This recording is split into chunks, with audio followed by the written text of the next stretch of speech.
All right, folks, I'm gonna open the meeting. Donna, is anybody else coming, or is it just We're doing. you guys? Okay, why don't we come forward and Hardly welcome. just, you say just. Well, no, it's just that, I know. yeah. You're not on the garden? I'm supporting. Supported role, there you go. That's why she's here. The garden supports are very, if you've ever grown peas, you know. Cheer and clap when appropriate. Yes. So, did you all receive Yeah. the documentation, photographs, Yep. et cetera, that we sent? So really what we wanna do is just give a little background of how we got here and take questions from you. We're not gonna go over everything that we sent you. But first of all, we wanted to introduce ourselves to make sure you both or all know where we're coming from. We both are part of the Canterbury Garden Club, which is about 90 members strong. And when there was discussion at a meeting about doing something for the community and thinking about the tricentennial, we thought the municipal garden would be good, and we know Beth has made efforts there and asked us about it, and so that's sort of the approach that we took. Mary started out by doing some measurements and such, but she said, this is not in my wheelhouse, and we kind of raised our hands and said, it's in our wheelhouse and we'll take care of it, so thank you, Mary, for your background work. And we really want to take an ecological approach to this because the world, the country, the state, whatever, we're all in a biodiversity crisis. There's a lot of loss of insects and birds. And, we see this space as being a harsh environment. You've got pavement, heat, salt runoff, and that kind of thing. And it would, I think, bode well for it to have a lot of native plants in there because they can deal with those kinds of pressures. And we remember in the past, or I do at least, Vanessa did not live here, but when I ran the Cloverbud group, the young 4-H kids, we used to go in there every year and plant sunflowers against the background. But the weed pressure was insane. You had to go in and water it, then they grew huge and we had to stake them. And it, as a volunteer group like that with a bunch of little kids and busy families, it didn't always, get taken care of very well. And so what we've done is looked at plants that will adapt really well to this location. And I also remember, and Ken, I'm curious from you, do you remember when, in the years when they did not mow the land around the municipal center? How many years did they do that for? Just a few, it seems? I think it was probably either 2 or 3 years. The first 2 or 3 years. The first couple of years, when Yeah. they put the big plow out there with the highway department. Okay. I think that's when they started doing that, Okay, yeah, okay, yeah. all right. Yeah. You mean when they started mowing, after When they they started put- mowing after they put that, put the once they plow put up. that big plow out there with the sign on it says Canterbury Highway, Yeah, that's when they started mowing everything. yeah, And then they put the Smokey the Bear sign out a couple yeah. years after that. yep, okay. Cause I don't know the number of years, but I know you lived across the Yep. street from that, Yep. so. And I guess I'm just gonna give a little bit about my background, and Vanessa can tell you about hers and how we've come to this. I'm really focused on the meadow part of this, and my background is that I've been a master gardener for about 16 years now, and natural resource steward, which is both volunteer programs with cooperative extension. So that's where a lot of my training comes from. For the last 5 years, I've done my advanced master gardener work in pollinators and native plants. And, all this training is research-based through the university system using best practices. But I've also incorporated a lot of what I've learned at our place at Petals in the Pines and converted a lot to natives and done a lot of this meadow management in an area on our property as well. And I'm even growing natives from seeds now too, to expand the native population. I'll let Vanessa introduce herself. I'm Vanessa Crofton. I've lived in Canterbury since September of 2024, so I'm quite new to the area and to New England. We arrived and it was my first visit to New England. So I am a designer of gardens. I've got my training was all in the UK though. With the RHS, and this would be my first sort of public space that I get the privilege of maybe helping out. That's it. Yes. That's all for me. Yeah. For now. That's And all. so we kind of looked at this jokingly. We said, This looks like a wild and styled proposal, so I'm the wild and she's the styled. So she did all the work on the matrix garden part, and I've got the information about the meadow.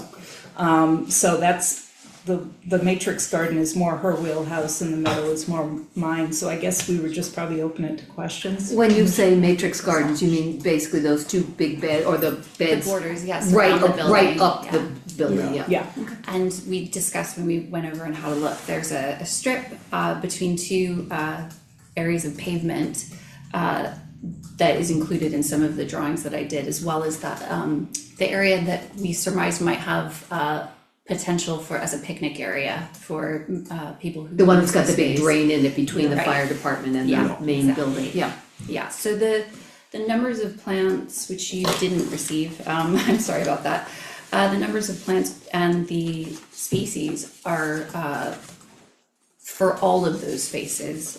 There wouldn't be anything in addition to what you have on this matrix. It would be using them and distributing them evenly as called for in the variety, in the various spaces. And do these plants in the matrix go in the meadow as well, or this is just for them? Some of them Some of would, them yeah, would. the Okay. trees would not, nor would the shrubs. But the perennials would probably appear should you stop mowing in the first instance. The species we selected are very eco-region specific, so we're in the northeastern highlands or eco-region 58, I believe, and so they all are incredibly precisely located to be suitable to where we are. and what we remember too from when, well, what I remember, sorry you weren't here, but I keep telling Vanessa about the days when there was the meadow there, that there was a lot of really great plants that came up that are in that seed bank. And even though it's been getting mowed for so many years, there are seeds in that seed bank that if left unmowed, there's a lot of really good pollinator plants that will come up. And what we thought would be to, if we're allowed to do this, is to evaluate what's there. And if we see a need of, like, if there's a wet area where things aren't growing, that maybe we could get some Joe Pye weed in there or something, you know, just over the years, we could supplement with some plants, you know, to make it Yeah, a stronger meadow. if I remember, Donna, there's gonna be some limited, I'm gonna call it mowing that takes place, right? Yeah, so what we thought would be best, and the way it was done before, I remember there was quite a setback, right? Yep. And it would be more important now on the east side for the setback, cause you'd wanna be behind those signs, right? So the plow and the sign that you see as you first come in. So you'd go up to the red line? Yeah, and I think there was, That's I sent you pictures, right? Yes, Yep, you did. you did. Yeah, And that's just rough, you know, Yeah. that was just me with a yeah. computer And tool. how, I guess my question is, how often is it gonna be mowed and who's gonna mow? Well, I guess whoever you have mowing now, you Okay, have that's- someone? So we hire a company to mow the sides of the roads, Okay. once a year. Okay, And we do half the town one year and half the next year. yeah, The contractor also is hired by the Conservation Commission to mow the Hildreth Field or the, Robert S. Fife Robert Fife Conservation Field. Area. And, he also does some mowing down at Riverland. okay, But we would most likely hire him to, I mean, I can't imagine it'd take a couple hours to mow that. But I think what you said, you mow it one side one year and one side the next year or something like that. yeah, so during the season, you would probably still want to mow the area in front of the red line Right, every couple right. weeks like you normally do? Yeah, yeah. And is that this contractor who does No, that? no, our highway department mows, Okay. with a zero turn and Okay. they're the ones that mow the lawn. Okay, so it just would be a matter of meeting with them and say, hey, let's figure out a line. Sure. And that's what you mow all summer long and let everything behind it grow. Yep. On this side over here, the thought The was to Smokey the Bear have side, the what? the Smokey the Bear side. The Smokey the Bear side, to have, this is as you come in, Yep, from Baptist Road, and to have a path somewhere, at Yep. least, what's the width of the mower? I think it's like 48 inches, it might be Okay. 4 feet, it might be 40 inches. Okay. I'm not sure. Yeah, so doing a pass of that, maybe two, but wide enough that people can walk through it. The one thing that some people might be concerned about is ticks, and so that's why having a wide walking path is really important when you do a meadow like this. But to have it go down and then loop around and come back, and I think you still want to mow around the solar panels, is that Absolutely, correct? yeah. Yeah, and that would be important. Yeah. But just so there'd be a path that you could walk around, and again, there could be a setback here, so once that line is done, like, I know they've already mowed once at least, right, this year? So let it grow a little bit more, and then when it gets a little taller, get out, mow it again, figure out the lines, and just stay on those paths and setbacks for the summer. Yeah, The idea about mowing everything down, okay, the reason why we do half one year and half the other is because you set up a banquet for the bugs, the birds, and everything by having all these plants grow, and if you come in September and go, oh, time to mow you down, you've just taken away everything that they've been acclimated to, and now they've got to find another source for their food. yeah. So what we recommend in the mowing world is you can do half and half. Some people do by thirds their mowing, but I think this would be easier, half and half. So in the fall, and I'm talking late fall, like wait until the last flowers are done blooming, go and mow everything down on one side, but you leave the other side standing, which means people are gonna say, oh, that looks messy, how come it hasn't been mowed down? But the birds will be going in and eating the seeds from those plants and so on and so forth. And then any living insects that are in there, which will be thousands, will have a chance to winter over. And then probably, what are we now in the first week of May? So probably like mid-May, then you could go in, mow it all down, and everything will just start to grow up again.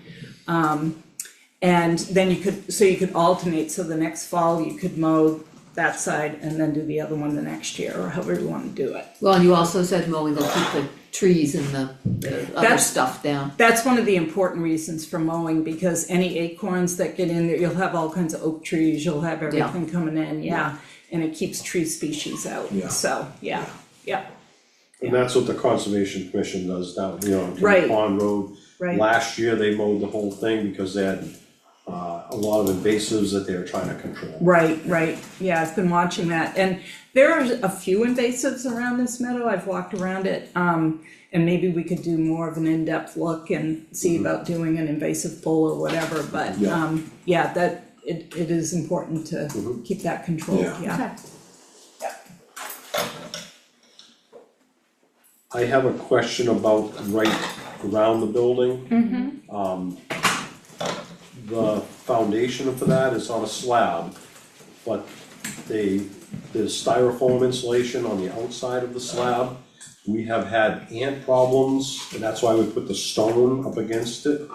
And I just wanna make you guys aware of that there have been some problems with ants up there, and that's why we put all that inch and a half gravel up against the side of the building. okay, So, I know in the front, there's some daffodils planted in there, yep, but that was all, they tried different things at different times, but ended up, we had some problems there, so they went with the stone and just the daffodils. yeah. And the daffodils were something we talked about, they need dividing, I mean, they've just really gotten big, but we could incorporate that into the matrix planting. Yeah, I just wanted you to be aware that we have had some problems there, that's Yeah, all. yeah. Because I don't know whether it's because of the styrofoam on the outside or what it is, but there have been some ant problems there. Okay, and would you want, I know in the rocks there's a lot of pine seedlings, it There's seems all like kinds of stuff coming up. Yeah, I saw that. yeah, it's like when we a went carpet of pine almost, Yeah. yeah. Right. I mean, cause we could bring the garden club in to help clean that out if you like that, yeah, Yeah, I'm that sure would be would be crazy. appreciated. yeah. I think anything, I mean, my original, this is 1,000% more than that I thought we were going to get from the conversation with the garden club, this is amazing. But, it's just when you walk up to that building, which is a big building in town, and, it's part of the face of the town, and it's, even if it was just cleaned up and you did nothing else, it would be huge. To plant just by the building one step further, to have a beautiful meadow, even better with trees, I mean, this is huge. Yeah. of course, you know, Vanessa and I talked when we walked up there a little bit too, part of the other reason for that stone up next, you're gonna have to be able to get up to the building to paint it and maintain Yeah. it, so there's going to have to be allowances. Yeah, you Not, wouldn't want you couldn't anything plant less. right, yeah. No, certainly not, and you wouldn't want anything less than really 18 inches at bare minimum, but in California, they're recommending 5 feet now of space between buildings, but that's for other California problems. So, for me, I would have 24 inches at least. And so the drawings don't reflect as well as I would like the allowance of 24 inches. And to also take back some of the stone that's come forward and probably emerged through heating and such. Yeah. But to not remove any of that and return it to where it was meant to be in the first instance, it is important because yes, you want to be able to access the facade of the building, you want to be able to see if there's sort of any insect or rodent pressure, which we noticed that there was, particularly in this area where the drain is, and you would never want to get in the way of that. It would only introduce more pressure to have anything planted too close.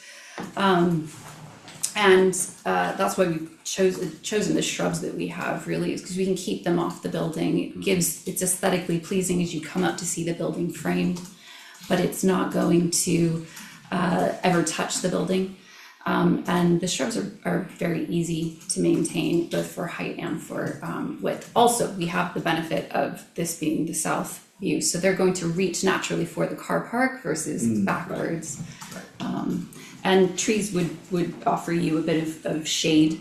They're not going to change anyone's electricity bills, but they do break up sight lines, which is nice. And would offer some shade on that west side eventually. And they're far enough away that snow dump, how far out does the snow dump go from that? Yeah, that the trees definitely would be in there, an investment, of course, so you wouldn't want to risk that. The shrubs, there's a question mark over that. I haven't worked a great deal in places where we have the level of snow that we do, and with this roof being south facing, that is a concern. But with I think the overall depth that we had was certainly on the east side of the building, gave us another at least 4 feet. So on that side where you see the two sort of drawn in, they would be safe from snow, I would imagine. This one, not so sure about that. I'd have to do some measuring. I bet it wouldn't be bad. If you kept it 3 feet off, 4 feet, you'd probably make it. Yeah, I would think so. Where the snow piles up, Vanessa, if you hold up that photo again, This one, to the left where the fire department garage is, where the buildings, yes, the roof, they shed, we sometimes will have several feet of snow Yeah. in there. I can So believe just keep that in mind as Yeah. So the species that we chose for the one woody shrub there, is well adapted to a lot of wet, but it Yeah. can also take a lot of dry. The root run is suitable for a contained space as well, doesn't go wild, which is unusual for trees that do well in water. Yeah. But we've also got that drain that needs to be considered. We Yeah. don't want anything wrapping around and causing any future Well, no, and problems. speaking of that drain, what do we have to, I mean, it's now completely full of mud. And there's not doing anything, what needs to be We'll done take with care that of that. anyway? It needs to get pumped. Yeah, well, I mean, does it need to be built up? I mean, I've seen things with, I don't know how it still works, how do we keep it still working and not filling up continually, cause, You have to maintain it, yeah, you have to maintain it, that's one of the things Okay. that has to be done. Does it daylight over here, or does it go behind? Cause I know the pond is here, where all the cattails sort of come up. So that drain that's in that little alcove, I guess you'd call it. That is where the water from the interior of the buildings, the floor drains go into that. Right. And then there's actually a tank, and then when the water builds up to a certain level, it does run across underneath the parking lot and go over towards where the solar panels are. Right, okay, so And they in that have to case, take care of a the, tree wouldn't be a good idea there. Yeah, so we would probably omit that, but the other plantings would be suitable. but yes, no trees then in that case. And that, I mean, it might be great for roots and everything else, but it's gonna get dumped on by 8 feet of, everything dumping off the roof is just gonna Yeah, the get squished. perennials will all tolerate that Yeah. very well, but a tree I think is just a little bit risky. Yeah. I wouldn't do that. Agreed. Yeah. Alright. And how does this all get funded? That is. The big how long is a question. piece of The string? Yankee funding. Yankee funding, okay. Yeah, I think the garden club is enthusiastic about Yeah. raising plants from seed. If I may just interject. Sure. When we were meeting and discussing this, a bunch of hands went up, oh, I have that plant, it's everywhere, I can share that, so Great. there will be freebies Good, Good. for Yeah. some of the. good. We've already reduced the cost by eliminating one tree. There we So go. we've gone from 4 There you go. to I like the way you 3 think. in 15 minutes. She did some calculations on what it would cost, this proposal that we're giving you, what it would cost if it were Yes. to be hired out. Yeah, it would be around $9,000, I think, for site prep and planting. That would presume bringing in mulch and probably more stone. So it will definitely come in less than that with it being volunteer supported. And also you can take it a phased approach, which I quite like, being new to the area especially, that appeals to me. But starting out with these beds at the front especially, you can start with the sort of the ground cover and grass layers. And those species actually, I think all of them don't require a period of cold before they can germinate. And so I have to, just so happen to have the seed on order. And I will be using it in my own garden if it doesn't appeal. But it can all be started, germinated, and potentially planted by the autumn. And that could be phase 1.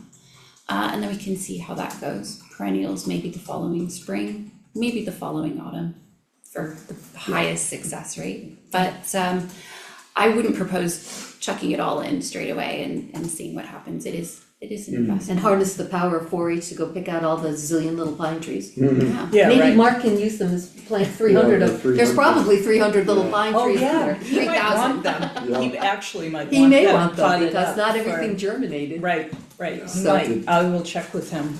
But the other part of this too is you think about the meadow is really a cost savings because you're not gonna have to pay somebody to mow the entire field every week. They're just gonna be doing the setbacks and the paths. Yeah. And which is gonna reduce the mowing of that area by probably at least half. Do you know how long it takes someone to mow that? The road agent, I talked to him the other day and he said usually an hour to 2 hours, depending on, the skill level. We have different people mowing, so, Okay. yeah, Yeah. yeah, a couple So- hours probably. Yeah, so there is gonna be a little cost savings there, and with fuel costs going up and everything, it's not just labor, but the fuel too, and, so there is that. And, as far as, as Vanessa said about, a phased approach, that the first thing is to go in and, clean out some stuff. And, we can, take care of, subdividing the daffodils and all that kind of stuff. The grass we can get in this year, get that matrix started. The idea with the matrix is that you have these grass plants set out like as a grid. And we wanna use the strawberry, which is a low growing like a carpet wild strawberry that will act like a mat to prevent weeds. And then the larger perennials would get put in between too. And so this is not an area where we plan to have to buy mulch and put mulch in. And this will all just be packed in native plants. They can grow a lot closer together than our traditional perennials, so. They prefer it actually. Yeah, they do prefer it. So we can really pack it in, and the only watering that's really needed is when you first establish any new young plants, and after that, they're pretty much on their own. They're used to, dealing with drought and things like that. So it'll end up looking somewhat like the garden behind the library, except not quite so aggressively tall as you. I think what's happened there, to that point, actually, it's a really good example of a native planting that has been very successful to the point where it can't even stand up anymore. It's just so enthusiastically growing. And that's what happens when you garden more in a more conventional way with native plants, is they put on a lot of top growth at the expense of their root systems. and they get very tall and they're so happy that they flop. And so you can prevent that by And starving them of fertility, which I think that the conditions of the building, that site would be nicely Yeah. lean soils, nice and rocky actually, they prefer that. And to not be too enthusiastic about watering, really at the planting stage. And if you have drought, we are in a drought, so there is that to consider, but I mean, more than every other week, I think would be to the planting's detriment rather than benefit. I would say on the point of mulch though, a really handy energy saving site preparation technique would be to put on some arborist chips. I haven't seen a great deal of perennial weeds up there. I've only seen annual, and so you could probably get away with a 2 to 3 inch spread of arborist chips that wouldn't cause the fertility to go up too much and therefore cause the problems that might ensue if you have very fertile soil with these plants. We may be able to get them donated. I appreciate though that this is a working environment and we can't have piles of things sitting around when we can get to them. And also accesses and sight lines and all of that are critical. So if we could arrange with local people who happen to be chipping to, I almost took a load today in anticipation of this meeting and then couldn't because I didn't have any room in my parking lot. Yes, to have those dropped as close to those beds or somewhere out of the way would definitely facilitate the site preparation for autumn planting. Yeah. But that would be a one-off, Yeah. not a continuous Which is, just to thing. be clear, is different from the mulch I was talking about. I agree with the arborist chip. Yeah, concept. no, It's no different. bark. No bark It would mulch be- or yeah, anything like that, the chip. colored mulch or anything. Oh, no, Yeah. no. And just to be clear, arborist chips are just wood chips. Yes, From any so any they pine come from or trees anything. or trees, Okay. shrubs, that sort of thing, woody material, yeah. Yeah. Alright, I think we're about at the end of Yeah. our time. Yeah, Comments other than? Yeah, that's my comment. Yeah, Thumbs Two up. thumbs up. yeah, I thumbs up. think it sounds great. I don't know how we help other than let the highway department know what not to mow. Would you like me to meet with whoever does That the would be mowing? the best, yeah. Okay. Yeah. Yeah. Can you we can email and you can let me know who and when? Yep. And I can be in touch and I can take care of that part and. Sure. Yeah, I'll write out Yeah. something that gives a more phased timeline approach Yeah, yeah. and various ways to get Look the forward various to jobs seeing done. Well, if you're going to be I don't know if you're going to be working with the Tricentennial Committee at all on this, or if you're gonna be doing any fundraising, certainly. I think we should, yeah. Get it out in the newsletter. I think the garden Yeah. club, we haven't talked about that phase yet, but Yeah. we can certainly look into it, but by doing a lot of our own growing and things like that, the money we'll probably need more will be for like the trees and shrubs, but we'll find ways to raise money. Thank you. Okay, Okay? great, thank you. Good night. Thank you for persevering and coming back after You're the welcome. last. Yeah, sorry, we're sorry we had to, that was No, my I think fault. you're sorrier than we are, don't worry about it. Thank you, glad to see the project progressing.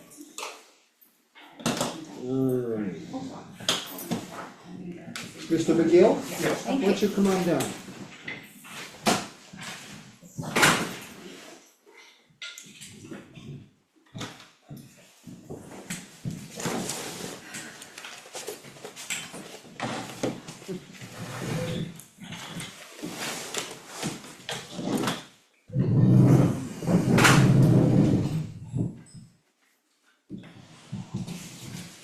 So welcome.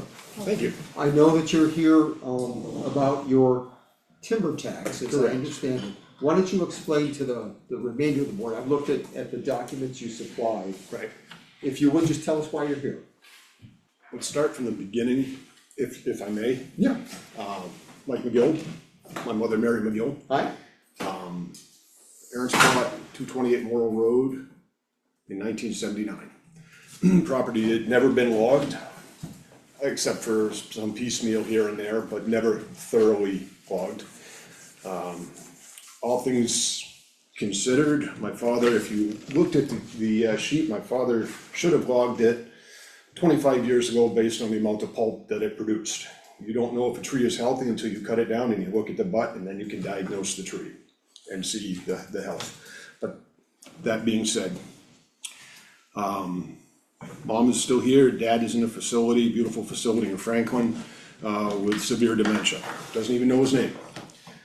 About 2.5 years ago, I started this logging, 2.5 years ago, I started this logging adventure, wanting to learn, I like to learn. First thing I did is I called Tim Fleury, Merrimack County Forester, invited him out to the house. And he showed up, and then what I expected from him is shake hands, 20 minutes of greeting. He'd walk out in the woods, be back 6-8 hours later. You have X amount of this, X amount of this, X amount of this, X amount of this, good luck finding a reputable logger. No, in reality, he spent most of the time around the kitchen table. The first thing he tried to do was talk us into putting the property into conservation. With all due respect, hard no. My mother's 86 years old. She doesn't need to look out her bedroom window or her bathroom window, see strangers walking across the field, or have to worry about stray bullets being fired and hitting the house. So hard no. But what Tim did bring to the table was the NRCS, the feds. And they do a lot of cost sharing. And again, willing to learn, it seemed good at the time. So we signed up with we did sign a contract and sign up with NRCS. As it turns out, it's not always as it seems. It wasn't a good fit with us with NRCS, especially with mom dealing with my father with his dementia, etc. They actually let us out of the contract. So now I'm back to square one. I actually lost a year with that. But I do know a lot of people in the industry, so now at this point, I started vetting logging contractors for the property. I vetted 3 big guys, by that I mean fully mechanized, and 3 little guys, cable skidder and chainsaw. Chose a big guy, actually, John White. John White is actually the one that did the cut for us. He's done a bunch of work here in Canterbury, and some of his what stuck in my head was a posting on the Canterbury Facebook page and how clean his job was, almost somewhere up near Forest, Belmont border that way. Okay. But it stuck in my head. And what I did like about John is he does have 3 on-staff foresters. That being said, we signed up with him.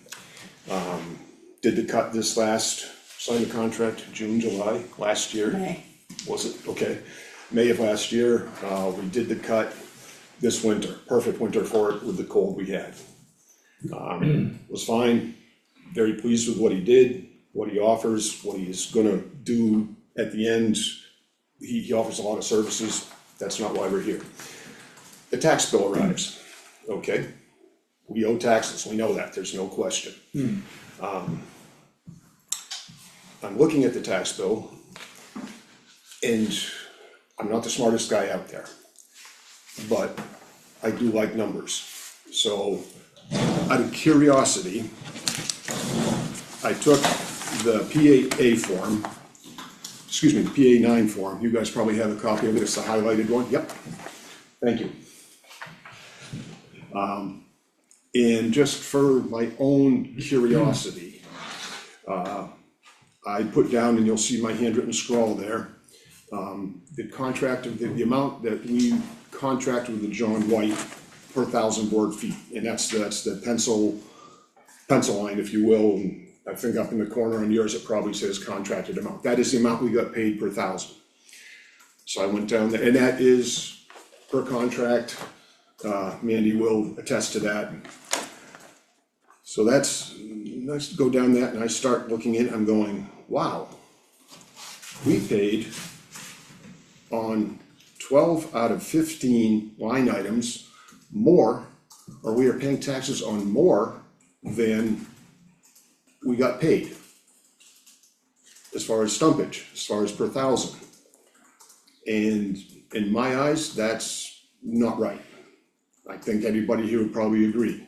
You're being taxed on money that you never made. It's right there in black and white. So, that being said, not quite sure of the order of how this happened. Mom called the the town here, Mandy, I ended up talking to her, and we discussed this a little bit, and I said, well, there's also the question of the road. Now, years ago, the logging contractor was responsible for the road. Now, the homeowner pays for the road. However, on the website, and it's common knowledge, on the DRA website, the road is allowed to be deducted from the stumpage. What I did, well, let me back up, I'm gonna do this a lot. Just to get the legal stuff out of the way, it was pointed out by the state that I can't really be talking about facts and figures because I don't have power of attorney. I do have power of attorney with respect to 228, so we are all legal, the town has a copy of my power of attorney, the state has a copy of my power of attorney. So, or I should say, mom's power of attorney, from however you wanna phrase that. Legally, I can talk about this. So, I talked to Mandy about the road, what I had done, when we signed the contract with John White, and I have the documents here if you wish to see it. When we signed the contract with John White, so there was no ambiguity, is I specifically pulled out the cost of the road, it's still in the contract, but we paid for it cash out of pocket, $7,000. I took that out of the contract, we paid for it with a check, so that it is black and white, there's no ambiguity as far as it being mixed in with stumpage or whatever, however it wanted to be phrased. We are out of pocket $7,000 for this road. In the big picture, that's relatively cheap considering in today's market. So now, fast forward a little bit, I'm talking to Mandy about the road. She said, oh, the road is in the stumpage. I said, no, it is not. It is a separate line item. We have a canceled check, which will, prove it to you. And she goes, okay, well, I need to see your contract, I need to see your documents. No problem. Gave her the whole box. Full transparency. We had some more talk about that. And again, we visited that office 3 times, Mom and I visited that office 3 times. She came up with the phrase, well, I'm gonna have to check with the state on this, a fellow by the name of Rick Evans.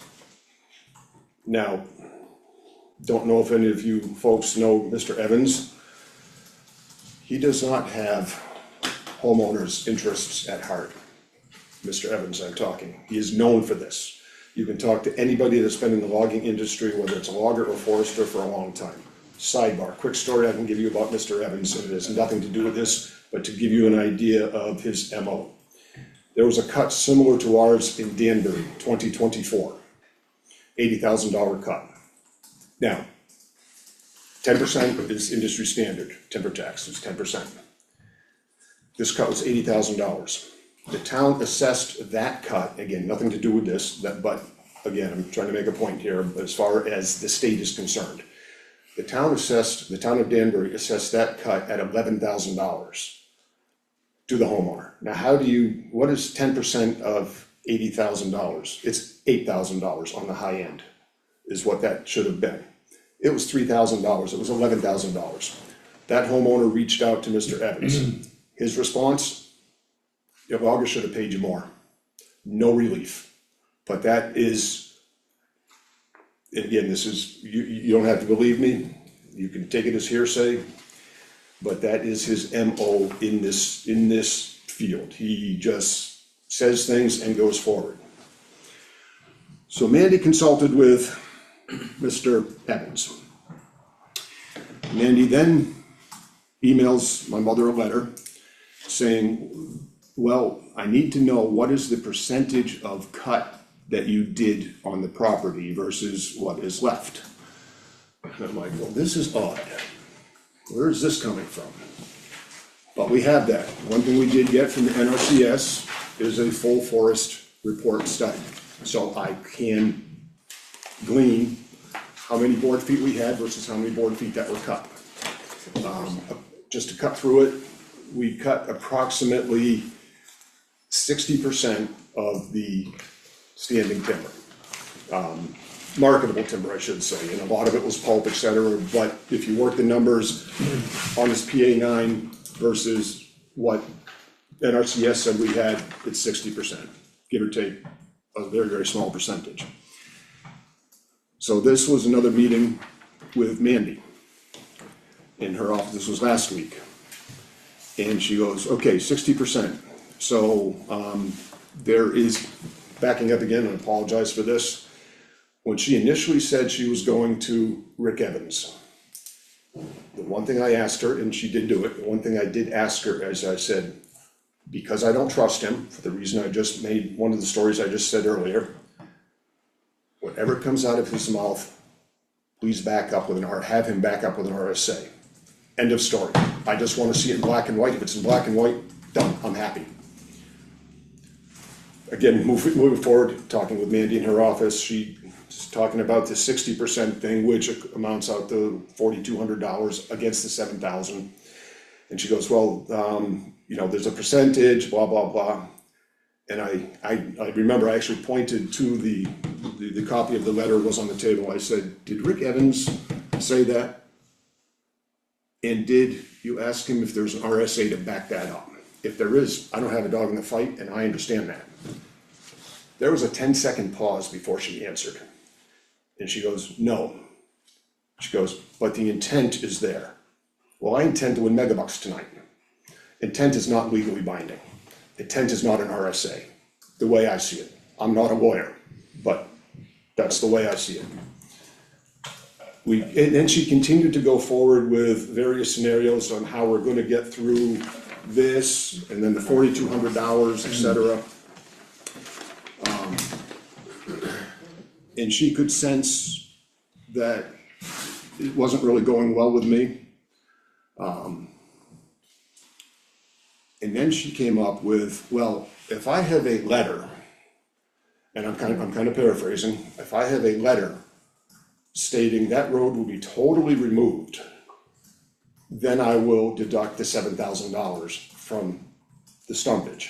We still haven't argued over or finalized this debacle yet. I didn't say anything, I agreed with her, I said I can probably get you that letter.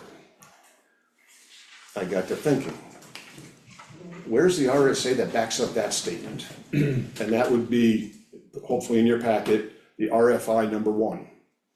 Did you give them that? No, I responded earlier today. Do you want me to? No, did you give them a copy? I asked you to give them a copy of that RFI number 1 so that they would know. No, I can read it aloud though if you like.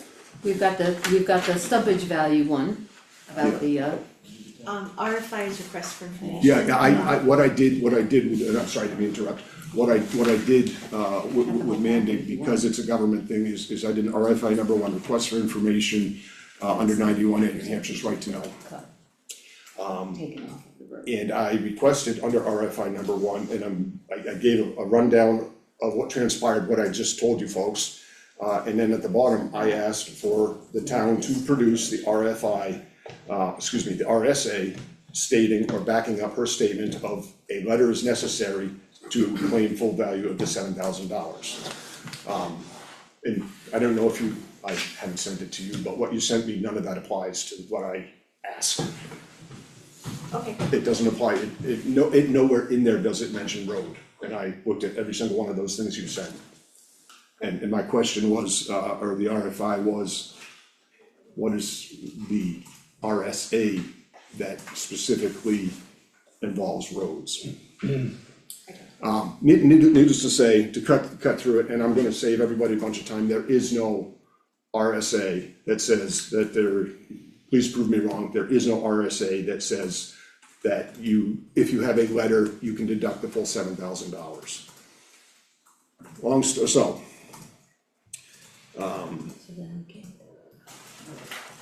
This is a two-part thing, so we can hopefully get to some kind of happy thing. Now, all during this, and you know, mom here, she's 86. With the way the town has been doing this, she kind of confided to me, and I'm sorry for saying this, that, you know, the way especially around the road and et cetera, she's feeling bullied. You know, with all this fabrication going on. And it is fabrication. But that being said, what I am hoping is that we can come to a conclusion. In my perfect world, and I will open the floor to mom and obviously questions afterwards. In my perfect world, again, this is my world we're talking. On this PA9 form, we, the McGills, and you may, do you have this hand scrawled thing that I did? Which you, Typed it up and they have copies. oh, you do. typed it, you could read my writing? In our perfect world, we would accept the towns that you guys have signed off on. Again, in defense of you people, you didn't know what we got paid for stumpage. The stumpage is within, that we were paid, is within DRA market value.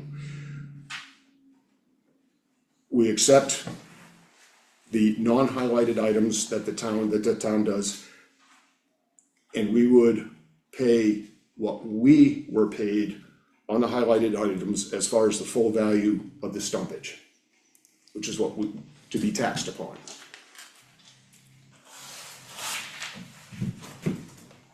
And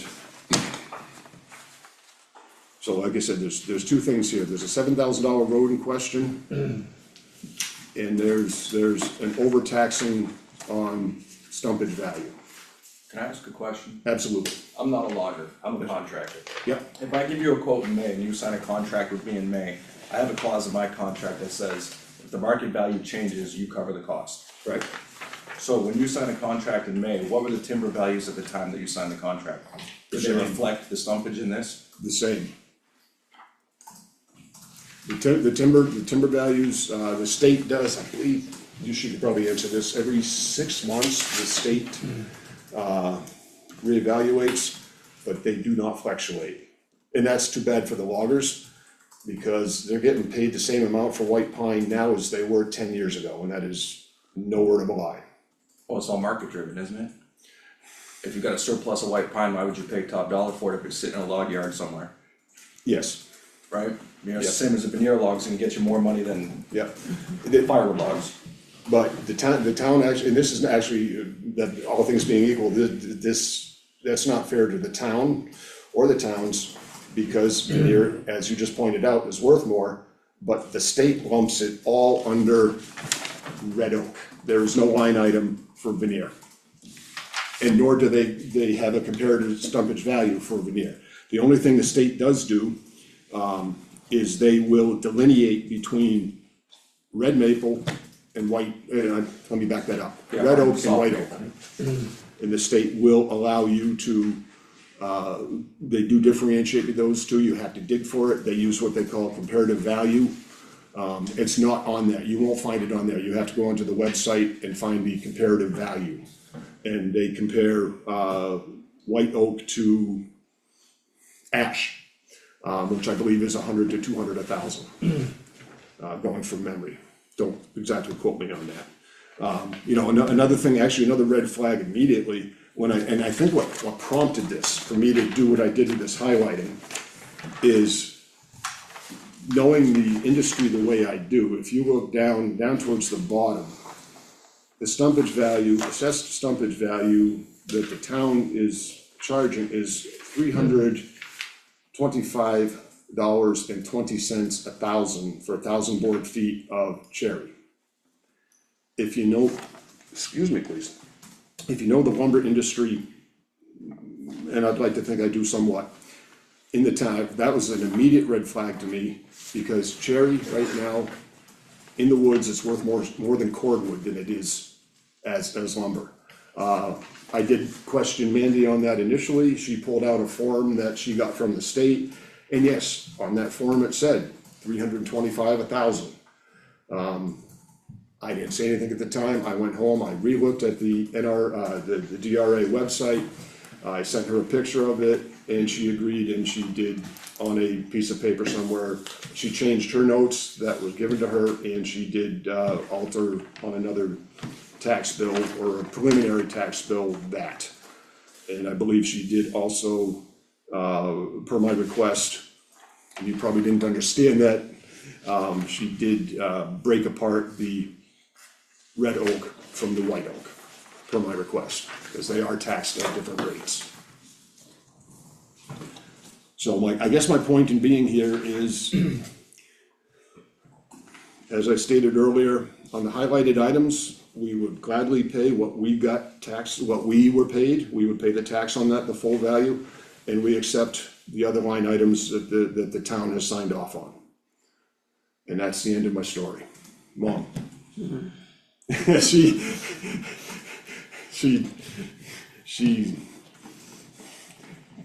I won't say gets confused, but that is the very wrong word. It's a little overwhelming. Thank you, that's the next statement. Yes, It's all overwhelming, when you get indeed. to be 86 years old. Oh. Go ahead, No, please, I this just- may be, I just had a question, if you can speak to the difference between your intent to cut and what you actually cut.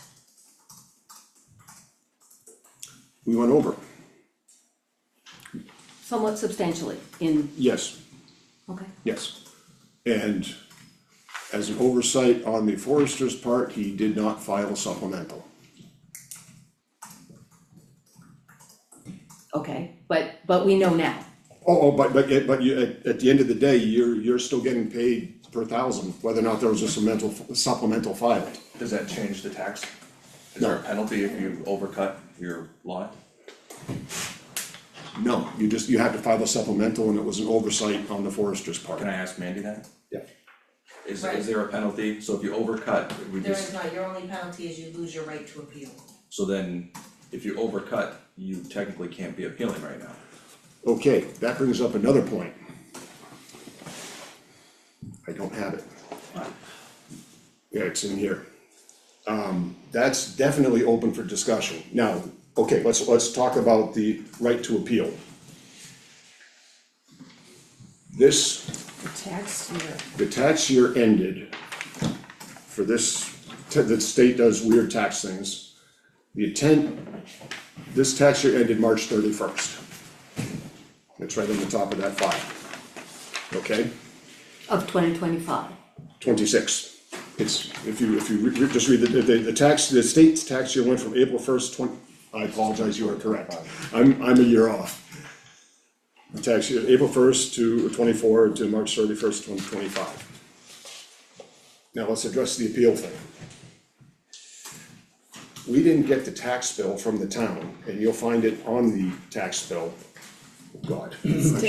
It's dated April 8th. Dated April 8th. We did not get the tax bill from the town dated April 8th. She did not receive it till April 11th. The time frame had already expired for appeal. By the Not time, Gotcha. Sorry to interrupt you.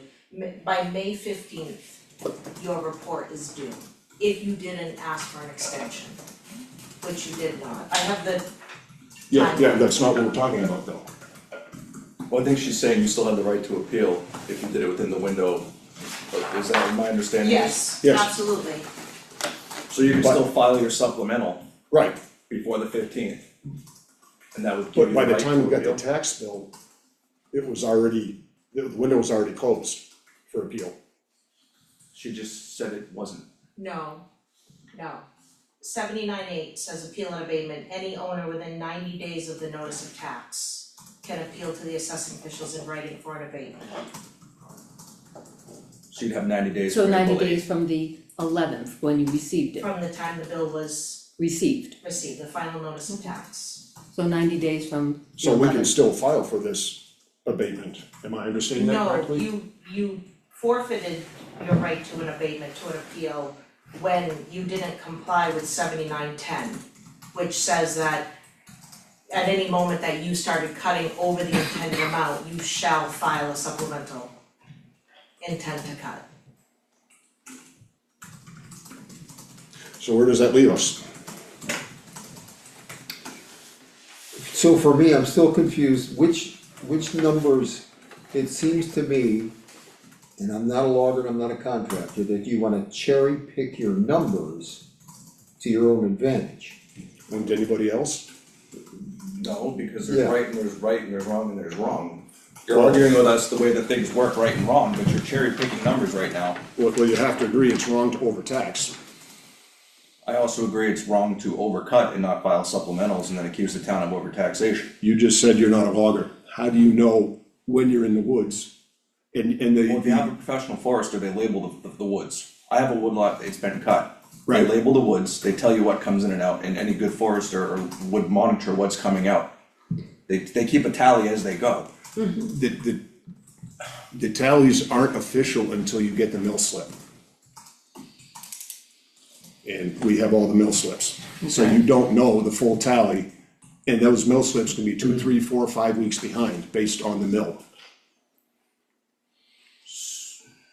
So you don't know your full tally. A lot of, you could bring a triaxle load, not a triaxle, but you could bring a tractor trailer load of lumber and they could reject the whole thing. They haven't, but it is a distinct possibility. So you do not know the tallies until you actually have the mill slips, till you know what you have in hand. And again, it was an oversight on the forester's part. How much was overcut? Are we talking 10%? The state allows you a 25% before you have to file. That's only if you're bonded. Okay, Exceeds it. but to be honest with you, I don't have that answer. 27%. Board feet by 27%, tonnage by 152%. Yeah, there was a lot of pulp there, like I said, Yeah, but that pays nothing. what you got paid for it is not the issue actually at the moment. Right. I'm just, Yeah, sorry. no worries. Mandy, has anybody else ever come back at your timber tax? Like in this past, you cut in December? December, January, So, January, was there February. other issues in this time frame with the costs? With the stumpage values? Yeah. No. Okay. Yeah, and I've never seen anyone try to cherry pick his numbers. You go with one or the other. I mean, we're not gonna sit here and cherry pick lower numbers to your advantage. What's the difference in, do we know the difference in the tax? I didn't calculate that, cause that is not standard procedure for Yeah, me it's to just, it's consider not that. done. Well, If you, you have- but if you you did have the calculate, contract, you did have- calculate with the contracted prices. I did, yes. So, we know that. Yeah, we know the contracted prices, we know what the property owner was paid in stumpage value. The timber tax is based on 10% of the stumpage value. Yeah, so, So if you determine the stumpage value to be fair market value, yeah, we would assess it accordingly. And That's what I'm you- trying to piece together, is that the Take into contract, consideration the cost for the road. like if you say you're gonna pay me 5, but it costs 7, or you're getting paid 7, isn't that a smart business move on you're making 20% on me? I mean, I'm trying to figure out the differences to, I feel bad that you got paid less than the value. Do you have these two? No, I don't. Those are the two calculations. So if you take out if you use the calculation that the state recommends with taking, if you've got you cut 60% and they take that out to 60% of the road and you But delete there's no that. RSA that supports that. The 60%, According to the DRA, there is, what is the RSA? pardon me? Yes. Mandy, that was from Rick Evans, yes? So there's. He made that up, I can't speak to that. I can. Are we talking about the synopsis of the timber tax law? Just the recommendation that that the 60%, if the amount of the So, property that was cut. right, so that's found in the synopsis of the timber tax law, that's put out by the Department of Revenue. And that paper has been out long before Rick Evans. I'd like to see that in an RSA form, you could not show that to me, you said it was the It intent. doesn't cite an RSA, Thank you. it is just the synopsis Yes, of and the it, law. and a synopsis. Okay. Well, Is a synopsis legally binding? That's an open question. So even if we didn't go with a synopsis of that, and we deducted the price of the road,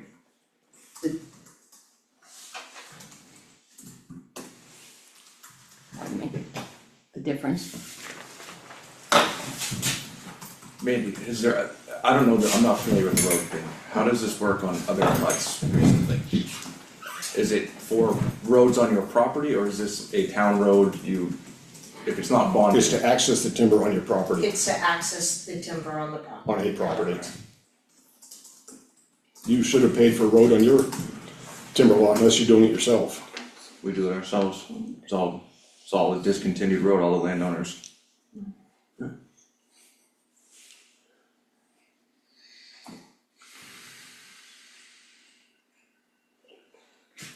so the difference between taking out the entire road or just taking out the amount of the road 60% is $280. It makes difference. This with the entire road taken out versus this with 60% of the road taken out, the difference is $280.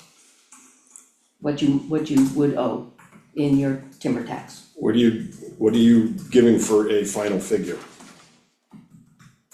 2746.70 if the entire road is taken out.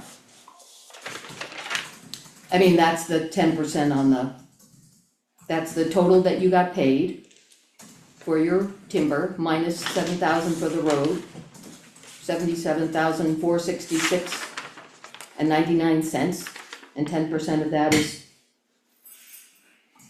that. Which is $280 different than that.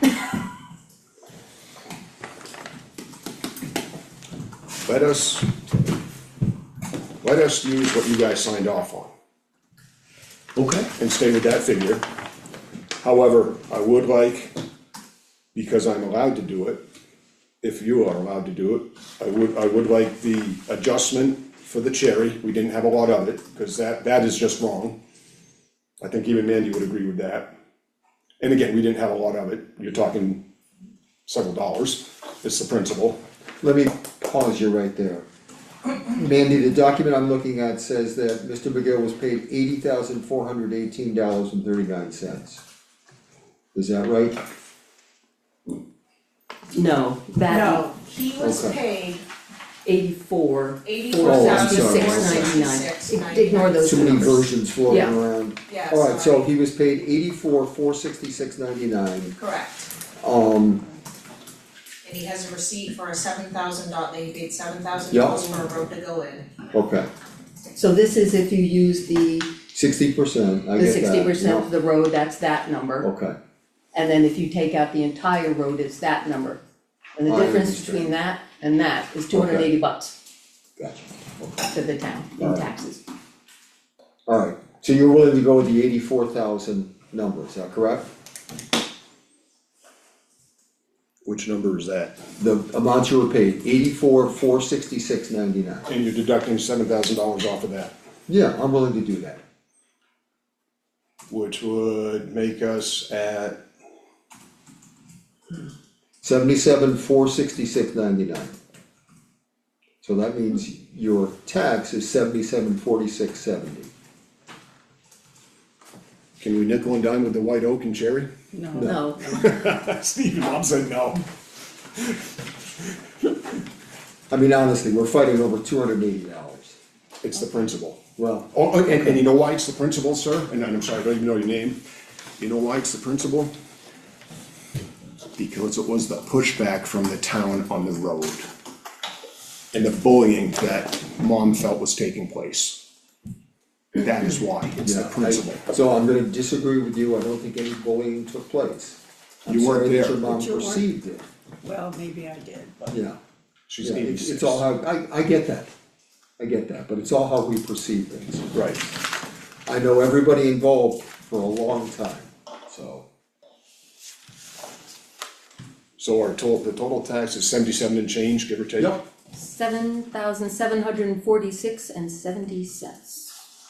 Okay. Done. Alright, done, thank you, both, Thank you for saving me $280. you're welcome. See you around town, sure. Thank you for your time. Good night.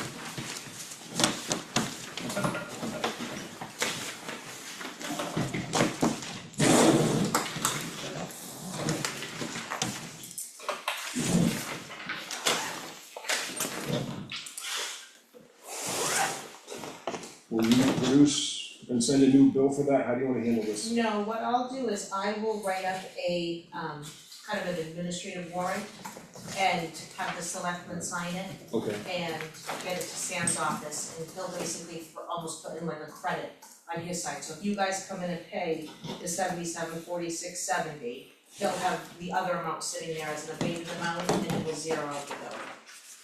So what was the figure that you, the first figure that you want to check for Sam? 7,746.70.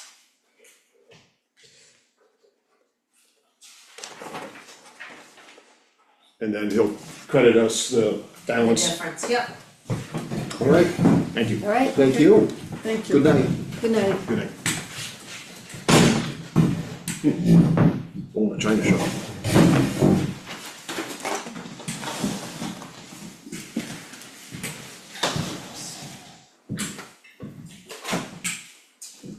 Alright, I think somewhere all this pile.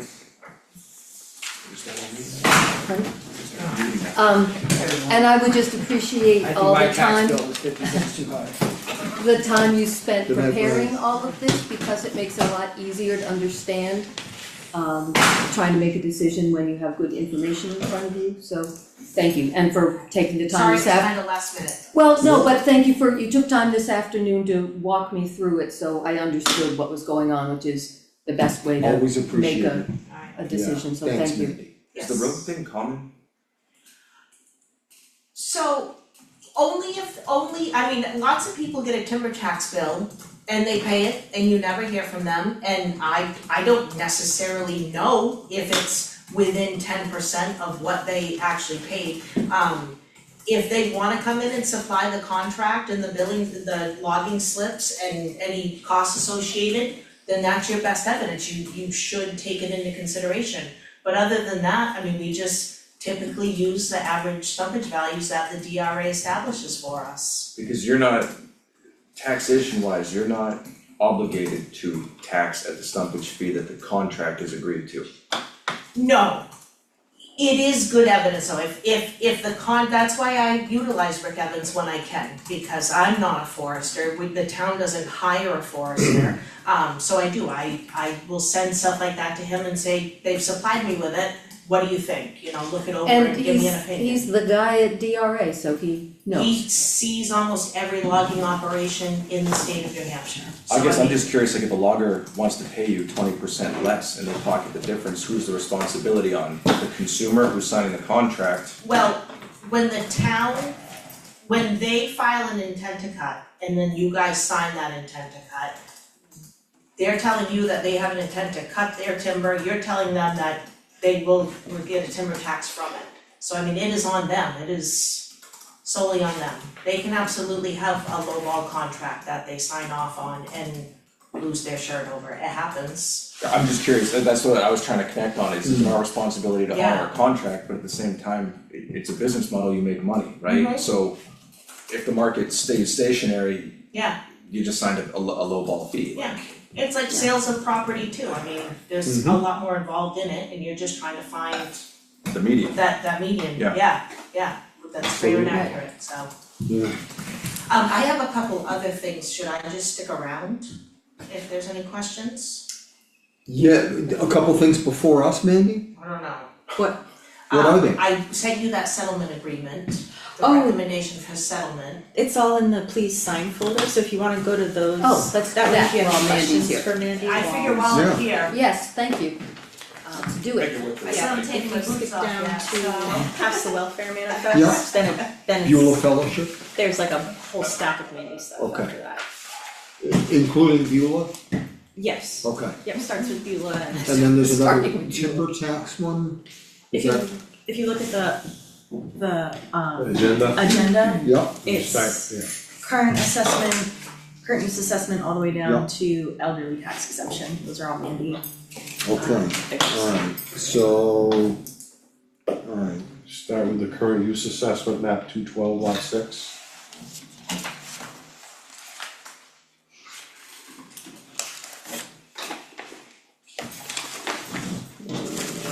It should have been in order, the thing on the top should have been, is that Beulah? that is Beulah. Okay, alright, let's start there, and then we'll. Alright. Maybe you want, if you want, come on up and, Please, yeah, please have a come up, seat. I'll sit Yeah. at the big table. Alright, so I've got a, Beulah Fellowship would like to enroll the back 11 acres into current use. Along with what appears to be a form asking to do that. Yeah, there's nothing that says that they can't, Okay, yeah. Okay, but have they paid us any money recently of anything that they owe us? So, what will putting that in current use, they will owe us It won't less, do anything. they're still not paying us? It just lowers their Correct. tax burden in the future. Yes, Yes. exactly. It just lowers the amount that they're not paying us. Yes. Oh, okay, just wanted to make sure I knew what's Next year. going on, next year, okay. Just softens the blow. is Nathan Davis, is that a new person? No. No. That's he's the same guy. He's the Yeah. person that was Okay, in. that was in the seat, okay. So you're recommending approval? Yeah, there's Okay. really no reason why, when I met with Nathan Davis and visited the property Yep. 2 years, years whenever it was, yeah. Him and I actually had discussed that in an Okay. effort to save tax dollars, if they're recognizing that the property is now taxable, they have every right to apply for current use and receive it on the back I'm acreage assuming that we're would. just signing, we don't need, How many acres is it? 17? Yes, The whole piece of property is only, That was like 17, less than 20. yeah, cause I think they're putting 11 acres of the back land in. It says it on the second, or. but it doesn't go, and nothing goes arrears, they still owe us what they owe us, and Right. They'll this is still just owe you going- what they owe, yeah. right, and yeah. yes, there is It'll just shave off some of the excess value. there's a, But my bigger question would be, they came in to file this, but we haven't heard anything about them. Correct. No contact at all, so they knew how to find us to file this. Correct. Yes, And they didn't file the religious exemption this they year, did not. even though we reminded them last year Yeah, to file no, it I- on time. I don't wanna put words in their mouth, but they're recognizing that the property is not used or occupied for religious purposes. Okay. Okay, and you got a current address from them, this is still the address that we've been sending stuff, correct? I, Just wanted to make sure I understood all the, yeah, because it's not Moving making parts. sense, all the moving parts. So Oh, nothing because has it's taken changed. out of religious okay, exemption, if they were to reapply for it, would they have to be current on their tax bill to then get religious exemption again? I don't think so. Okay, so No. they could apply for it still on. Yeah, yeah, we've had that happen. Yeah, Yeah, I don't I wanna name don't- names, but we've had that happen. but they would have to be proof that it would actually be used, I mean, the problem they, is yeah, now they that it just have to hasn't been prove used. that it qualifies for a religious exemption. Which is not happening if no more maintenance has occurred on the Yeah, property. I don't think so. Alright. Yeah, I'm sure each of us, when we go by, we look and, there's no activity there. I just wasn't sure Will how this, it would zoning. will this if eventually you come don't up for use it you? as Yes, a use, how long it expires and what the Yes. process Oh, that would be a is to whole get that. other, that'd be a whole other question, is at what point, right, has the use expired, and they would have to go back to zoning Right, to discuss a. and if they have to go to zoning, or is it just a religious, you apply as a religious exemption? I Alright, guess it's not a here nor there. Yeah, can we cross that bridge when we get? yeah.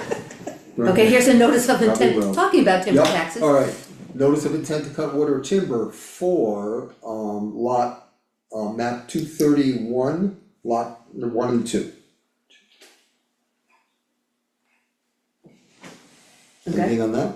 I don't even know who it is. Oh, forgive okay, me. McGraw, sorry, McGraw is the last name. Oh, yeah, Orchard yeah, Road, yes. Yeah, Patty, yeah. But they're Yeah. still doing I work think there, they- We have to watch it. they cut last year, Yeah. they had to close out, cause as of March 31st, the timber year closes, so even if you're in the middle of a cut, You're gonna stop? You gotta do it you again? have to stop, you have to report on it, Yeah. and then you can file to start for the ongoing year. Okay. That's interesting. But they can't cut in June or July, right? Cause of bats. Really? Yeah. Yeah, Really? there's some, It's a 60-day stand down. Good to Yep. know. I did not know this. ask me how I know.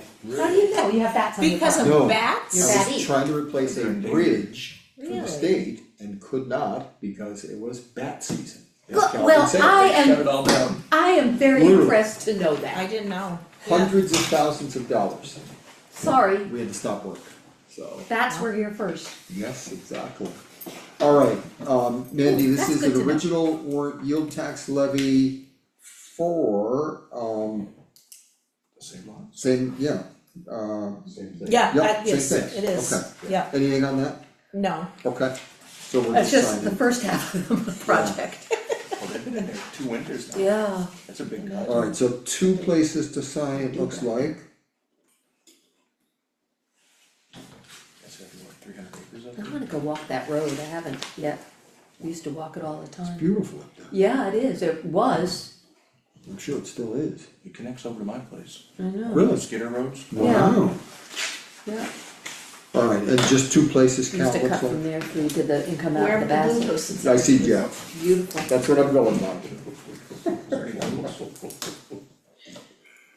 The official blue post-its. This is why I was like, you gotta keep it. I know, blue. yeah, that's I'm fine. glad to see it in action. Got a If it works for persnickety you, it select works for board. me.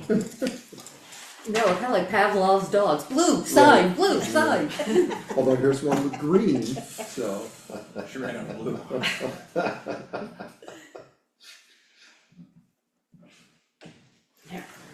Sorry.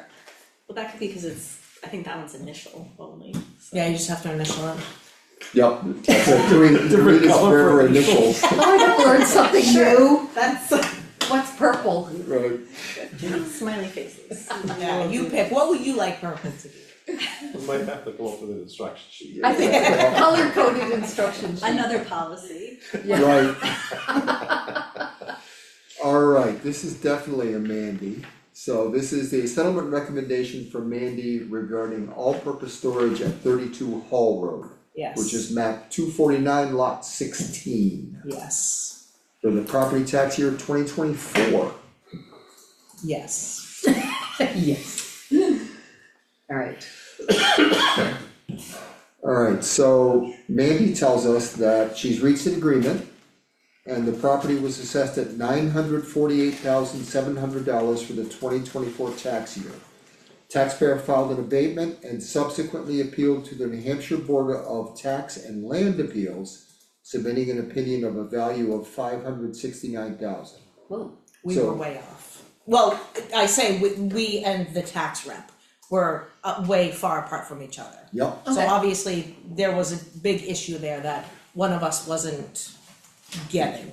but you've got it now. He definitely sent me, I mean, he didn't give me the cleanest package that he could have, but he gave me rent rolls, income analysis, all of it.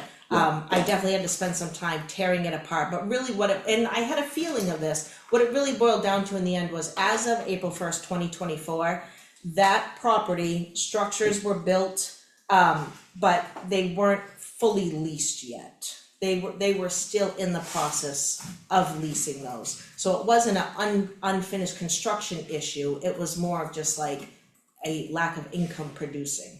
So Oh. his income analysis was stating that basically their business was in the red for that year. I was still stating, well, it has some value to it, I mean, you have structures there, you've put money into it, so you gotta get that back. So in the end, we did settle on a value of $775,000.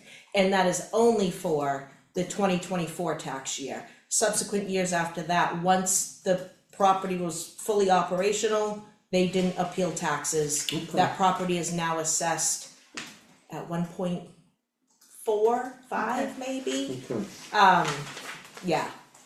Alright. So it was just a lingering 2024 issue that okay. And did they pay the 2024 taxes? They did. They did, okay. Yeah. So do we owe them money? you owe them, yes, you'll Okay. refund them the principal Oh, yeah, I see amount it. Yep. plus 4% Yep. annual interest. Total of $4,164.45. Correct. Okay. Questions? Nope, Okay, thank you, do we need to sign? Yep. that, I see it. that was a bit of calculating Yes, and negotiating, yes. Alright, it ended I successfully. now know my way around an income approach, which I don't do a lot of those because I work in rural Canterbury, so, but the more businesses that we get, yeah, maybe it'll become. probably gonna have to be Yeah. the way, so. Yeah,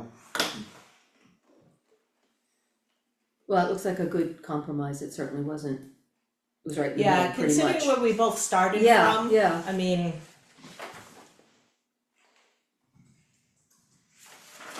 You're the expert. try. Now you are.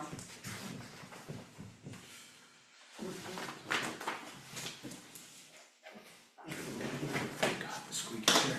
You really do have a squeaky chair. alright, and the next one is a gentleman who is was granted a disability exemption, tax exemption under RSA 72, looks like 37B, Mandy? Sure. Trying to make out the writing. Yeah, we'll go with And that. he now qualifies for an elderly exemption as he's over 65, so it's just asking us to Yeah. initial. Alright, And not in addition to, it sort of replaces. Yeah.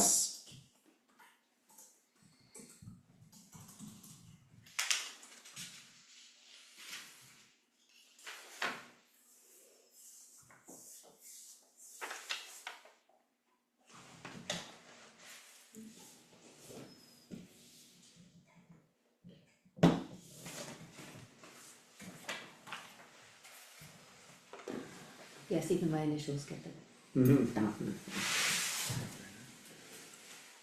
Calvin, you might be able to sign, if you wanna sign it, well, I don't know who signed the original ones. Bob Stinson. Oh, okay, yeah. Yeah. Those are kinda tough, cause the application itself is a permanent application. Oh, So technically, that property owner files that application and then any credit or exemption they continue to qualify for, you just edit I mean, I suppose I probably could have made him fill out a new one, but I already have it on file, it shows good history that, you can look at that and see that he's Interesting. received an exemption since, I don't even know the date of that, 2010. 2007 or something, yeah, yeah. Huh. It's been a while. Alright, next is look at this, Agreed. town center sign placement That request. is not. yes, no, it's not, that is me. Mandy, thank you again. Thanks, Mandy. Thank you, Mandy. Alright, so this is from the farmer's market, for the weekly farmer's market. Oh, I didn't do one for the winter farmer's market, but I can do that again in the winter. Reapply. Yeah, That's right. Alright, and I had Julie, I realized it was kind of silly for me to Yeah, sign the thing, yeah. but Julie signed it as the market manager. Is there a design of the sign? Yes, there yes, is. there is. I followed the directions. Date the approval expires? So you can say that it's good for a few years if you want, Yeah, so if you right. just put a year, then we don't have to do this again for a while. How's 2028 seem reasonable? My term's up then, perfect. This is our 20th year, can't we make it for another 20? Do I get to sign this or do I have to recuse myself? I would recuse. Yeah, Yeah. I think so. I already signed that part, so Yeah. there's our sign, it's not in color, but it'll look like carrots and I think things. that's a Oh good, no. It's gonna be tidier than that one, that was a big, that was a alright, quarter sheet of plywood It'll and I pass this time. shrunk the picture down. alright. Alright, I'm gonna work my way to the bottom and then start back up at the top, so, just so somebody knows what I'm up to. Alright, so this is a appointment slip for Joshua Marshall, excuse me, to the Ag Commission for a 3-year term. It would be nice, I mean, we talked about this before, if we could get something from the Ag Commission saying who this person is and why they want them, because Well, they have no chair right now. I know, but I don't, And he's a reappointment. Still, I understand, but. is he a reappointment? He's been on the Ag Yeah, he's Commission? the treasurer right now. Oh, okay. I don't know that, so thank you, as their board of, their Good rep, information, yep. alright? He's a nice guy, trust me. Okay, well, no, that's, I don't know him, so, You can't know everybody in town. I can't, I try I know really you hard, do. but, That comment does work for the next one, cause. I was just Okay. gonna say that, I think everybody, I know Jess. yep. Alright, She's so on next is, HDC. right, Jessica Scanlon, Ag Commission alternate, Yes. for a 3-year term. You recommend? I suppose. Okay. They're losing numbers quick, so a body's a body. Alright, those are done.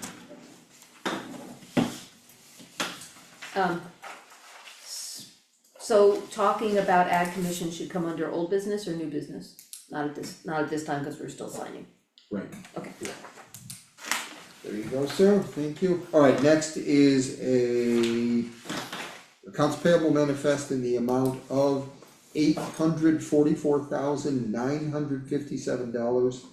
$844,957.45. There's a school payment and a check for the new dump truck, which is ready. Ooh, really? Wow. Yes. School and. We do a design competition, who wants to paint it? I will, Yeah. so moved. Second, all those in favor? Aye. Alright, there's that, One of the other things, those are the big ones. yeah. Those are some biggies, Yes. Did you test the hydraulics on it? Did you get a chance to go through it? This is the new Dump dump truck. Oh, it's just the Not- truck, it's not the not the hydraulics. packer. This is the dump truck Oh, geez. Not the to packer. replace, so they got Yeah. the plow, the spreader and all that stuff with it. Yeah, I was gonna ask about the Packer when appropriate, yes. Yeah, bring I'm it. sure you, yeah. Bring us up to yeah, speed I'll on bring that. it. Yep, I knew you were going to. Alright, next is probably a payroll, manifest in the amount of $58,209.49. So moved. Second, all those in favor? Aye, Aye? you're moving the welfare manifest, just so you know. Nah. Yes? I'm not. Become a battle of wills. Over. Everybody has a role, I sit at the end. Just cause you're at the end. Yeah, I don't think I seconded for at least a couple of years, so I wasn't, What? no, really. Alright, last item is a welfare manifest, in the amount of $280. And it looks like it's a check to Eversource. I don't know if you wanna add anything, Cal, there's much to say about it, so. I'll move it, I'll second it. all those in favor? Aye. Good job. Alright.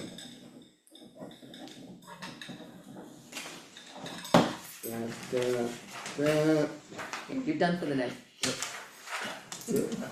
Alright, why don't we turn our attention to previous minutes? Alrighty. Let's start with the April 2026 public. Cal, have you got anything? Yes, so I think I printed out Should copies, have these. put it in all of your files, with the suggested changes. With your agenda. Should have been with your. Oh, yes, okay. April 20th. Yep. If you want, you can use this. Yeah. Thank you, it's probably in with all the other,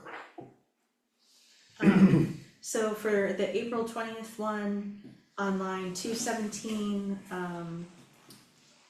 it's got the current is the Conservation Commission is looking into a new machine that's supposed to be able to mechanically remove knotweed. Just correcting that to, in past discussion, the Conservation Commission has mentioned a new machine. okay, Yeah, they're not looking to buy this machine, they just, Yeah, they're just, they know it exists, they've discussed it. understood. and then line 226, both Beths went to the battery storage workshop, but didn't have much helpful info. explaining that it's Beth Blair and Beth McGuinn. And then, it didn't have much info that was currently useful to Canterbury. There was a lot of useful information, just not for us. Yeah, relevant to our Um, particular. Then for line 232, Beth will act as a guinea pig for it, and they will publicize the process, just clarifying that she'll be the guinea pig for the process, and they'll publicize the step-by-step instructions. Yeah. And then 248, just clarifying that the church I'm referring to is Canterbury United Community Church in the center, because in the very sentence before that, I talk about the Shaker Village and Gotcha, wanted to make sure that Clarity. it's not yeah, their church. okay. Right, That's was it for that. Alright, does anybody have anything else for the April 20th? No, I think I had quite enough to say. Yes, it's all good. Alright, so I'll move the minutes as amended. I will second that. All those in favor? Aye.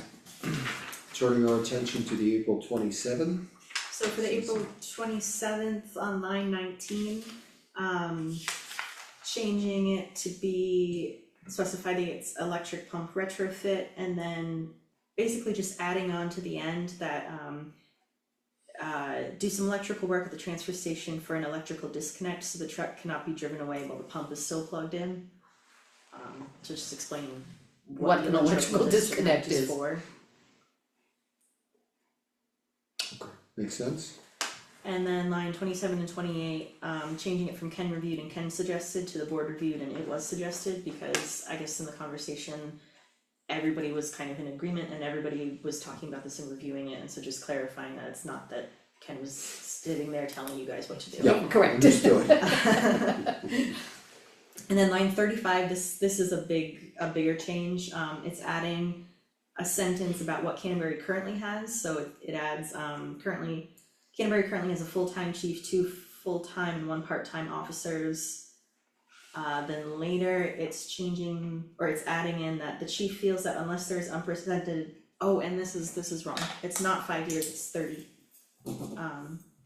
So the chief feels that unless there's unprecedented growth, this staffing should cover the town's needs for 30, 30 I saw that years. when I'm glad you picked on Gotcha. it. And then, nope, that's it, it's just inserting those Okay. 2 sentences. Yeah. And the rest of it was kind of a little grammatical. It was just a run-on sentence, but. Gotcha.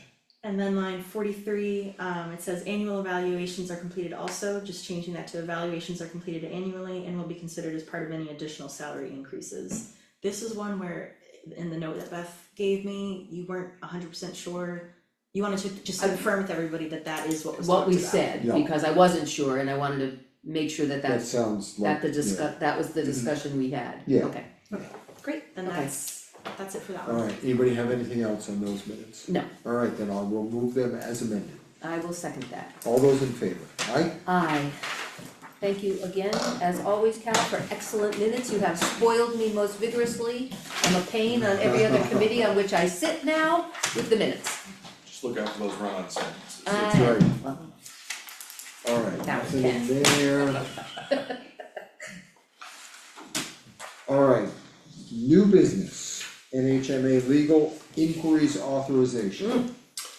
Yeah, I sent you guys an email with this today. Yep. I just wanted you guys to understand that at this point, any I guess official town or town official can contact NHMA and they will give them legal opinion on a question. No, There can be restrictions put on that if you so choose, or additions that any conversations can be CC'd to either yourself, myself, or somebody else. It was just a really more of an, so you know that there is the ability to restrict that information or put additional people on those emails. Yeah. I don't have any suggestions at this time. I think that we haven't had any problems with people contacting NHMA Legal. No. It's free. I mean, most of it comes up, like if I've I usually say, look, I checked with NHMA legal or whatever, but, Yeah. And they are also so clear when you go for any advice that this is not, we are not giving you legal counsel, we'll direct you towards the information, no, whatever, so I don't have a problem with any of us calling, okay, reaching out to them for information to you. yeah, Okay, then let's leave it as is. Okay, And it's free, which is Right, also which is very nice. also, It's yeah. not the same as going to Mike Courtney every 5 minutes. Yeah, alright, next is legislative letters. In your new business folder, oh, you've got the two. Yep, I So- anticipated, One of them is just an FYI from Ruth Heath from the Yeah. Energy Committee. This is something that you had already discussed previously, but she just gave us a copy of what she actually put for testimony for House Bill something or another. yep, House That's Bill, when Jeremy Whaley went Yeah. and testified, yeah, Senate Bill 538, about net metering. right, that is correct. So I'm glad she was able to testify. And then the other piece of paper is the latest legislative bulletin from NHMA. They are requesting that municipalities weigh in on some of the planning and zoning and local control stuff that's happening. I guess Thursday they're gonna be talking about it, so I just wanted to bring this here in case you wanted to do a letter about it or. So Testimony. I actually read this, when it came, this afternoon, I think it was. And I think that we should certainly oppose, I think all of them. That came this afternoon? It did, at 3 o'clock-ish, I think. Yeah. Oh. 3:04, Oh, okay. 3:04 P.M. Do you guys have copies of, I can pull it up. okay, Oh, 301 from Marty Carlin. yes, Oh, yes, the that's correct. legislative alerts, 3 land use and zoning bills set to be acted on. Do you wanna read it bigger or do you have a copy? I'm good, I got Okay. good eyes still, Okay. I eat my carrots. Residential development and commercial. So, okay.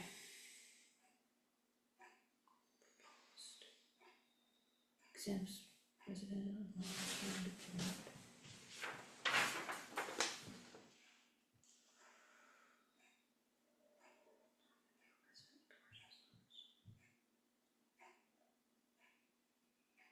Oh man, I'm gonna have to need a diagram for these. Beth, these were the same ones brought up at the local officials workshop when they did the legislative update. Oh, So okay, that's if why you they sound already- familiar. Yes, if you Yeah, yeah, yeah. already looked at those and processed them, then those are the same, Okay. same bills. Yeah. And at that time, NHMA was speaking against them. It still is, Yeah. yeah, I would trust their judgment on that. agreed. But how would House Bill 1588 affect our current?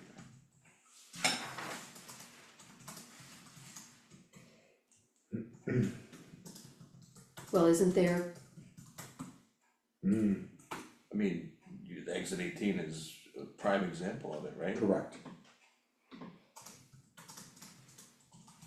so it would prohibit residential development in the commercial zone, so it would have, so we would not have been able to do, Right, Exit that's 18. my understanding. so I would say we would definitely want to oppose that, because that's a good development. I'm just saying if something like this were to pass, do we have to go back and reassess our, no, No, no, No, cause it's, there yeah, would be because it's real, pre-existing, yeah, it's pre-existing. okay. by the time everybody figures this out, the buildings will be up. No, I just meant like, do we have to readdress Oh, our Your zoning, our zoning should comply with state law. Okay, That's, you know, some of the amendments, zoning amendments this year, address that. Where they updated to comply with state law. so it would effectively eliminate mixed use zoning in commercial, sounds like it, or I should say residential mixed use. right, residential, you know. Residential. but isn't that the essence of mixed use? I mean, you don't have mixed, or do you have mixed commercial use? I think of mixed use as residential and commercial together, shops, But you could apartments, or do- whatever. Wouldn't commercial and industrial, I guess, be out, Commercial, agricultural. yeah, Oh, Yeah, yeah, and mix could be I was anything. just curious, cause a lot of this commercial statewide doesn't get commercially developed, you would think a good use of the land, or the responsible use would be residential housing. Well, we'll see if they ever get around to changing the zoning on the stuff down on Whitney Road, that, the property that they just finally sold for the compact. Yeah. Yeah, that will be interesting to see. Alright, so what is the board's pleasure then? So if we choose to support their opposition, how do we do That would that? be Contact for- their local senator, I could write a letter. Yeah, that's what I May was 7th. And then have gonna you guys sign suggest, it. yep, And but that's before Thursday? Yeah, so I'll write the letter tomorrow morning and then We can text just you come through to and- say, come in, committed, sign it. okay, write Yeah. or sign. I only need two of the three, so if, Was Sam open late? yeah, When Tomorrow night. Tomorrow night? I could Tomorrow sneak night. in late if you could leave it with Sam. I can do There that. we go, Yeah. alright, I'll be in. okay, good.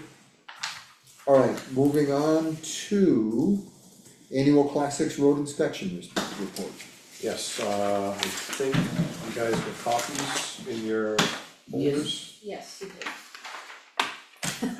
did. Lambert has passable potholes, not good potholes, just passable potholes, It's passable, but it's got potholes. I found some, that makes more sense.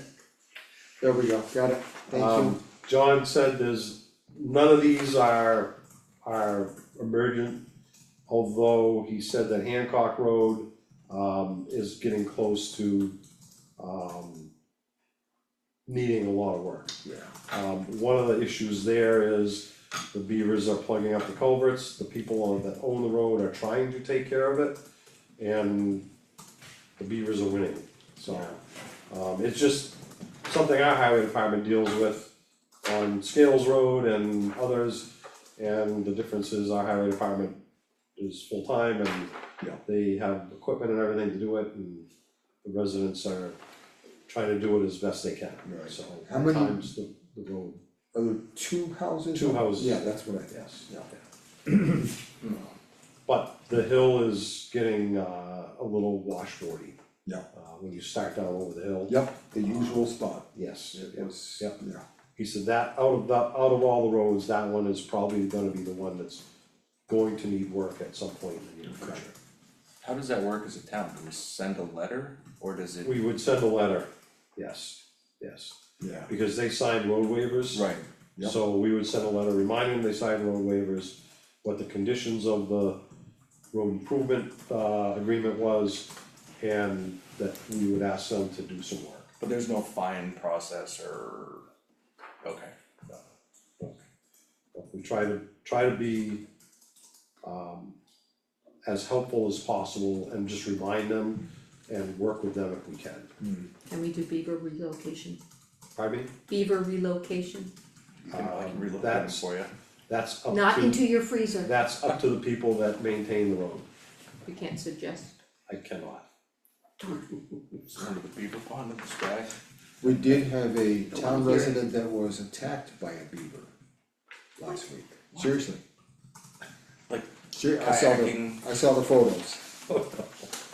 This guy sustained, like, he had to go to the hospital and get treated. Was it a rabid beaver? No, Oh, the tail but probably. he did have to go through the rabies, Yeah. it's a long story, yeah, You can, Was it on land or water? land. I'm not sure I can hear that story. Oh, I do, I wanna hear it later. Yeah, that's fine. Alright, Is the guys at the hospital, is the beaver okay? beaver's fine. Okay, just checking. You definitely, It's like the rabbit on Monty Python. exactly, yeah, Beaver 1, resident 0. As simple as it gets, I guess. That's fine. Where is Alright. Dean Road? Dean Road is. Actually, Oh, Soapstone, What's Soapstone? yeah, where is is that that? down off Wilson? Soapstone? Yes, Soapstone? Oh, it's the one that runs to the left Left. then. correct, Yep, correct. Is that the very end? Like, You, that's you the go down center? Wilson At the and you T. you get the T, you Oh, go yeah. left. yeah, see, I didn't know that was the name. Yeah, we there you go. need to get on it, to be honest with you, I've been on it a couple of times. We had, that came up, we had an issue with that last year at some point. Where it connected through, but anyway, it doesn't matter. Yeah. Okay. Alright, old business, Sam Lake House tree replacement. Yes. I forwarded you the email Yep, from Kevin as a Bragg. reminder, I'm hoping that you guys have come to a decision on what you'd like to plant there. I know what I'd like to plant there. I'd like to plant the tree that he recommended that go next to the cemetery that he couldn't get, the service berry, cause that sounded beautiful. But that's just me, cause it's Those don't get very blooming. big, No, yeah, 25 feet maybe?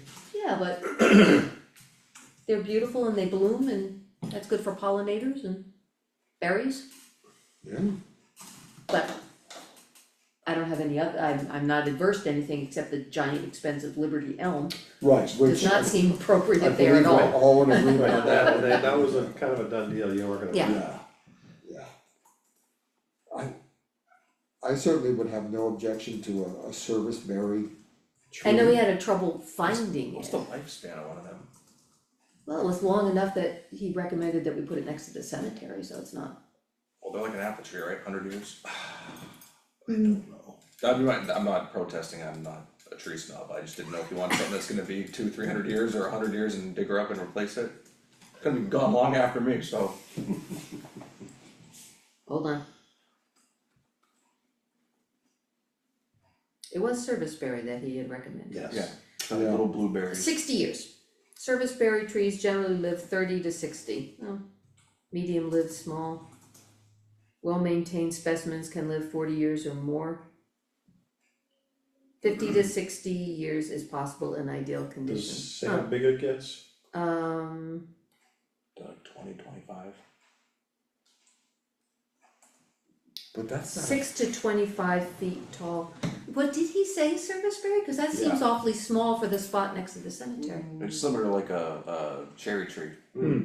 Yeah, they're Yeah, popular in same landscaping lifespan. because they are small, provide food for birds, and are native to many regions. Yeah, which honestly, though, for that location, it's small, Not bad. yeah. Yeah, Yeah. I We think don't they're want it too pretty. big to grow up and then That's- fall over on the drive. If we or- put Exactly. one in and then 5 years later we put a second one, then when the first one goes, we'll Do have, that, yeah. kind of like, Succession planning. yeah, succession planting of serviceberry. I think it'd be Planting. pretty there.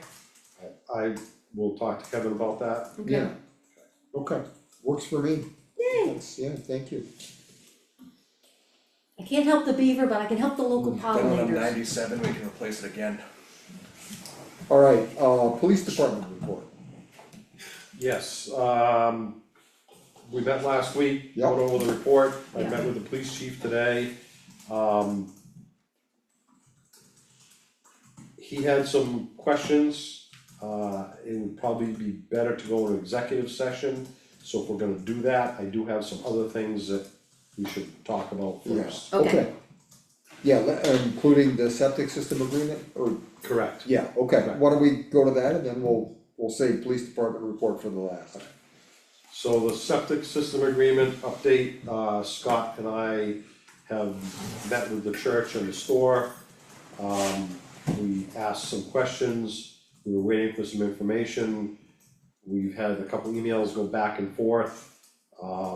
Scott and I, talked this morning because of the latest email from the store.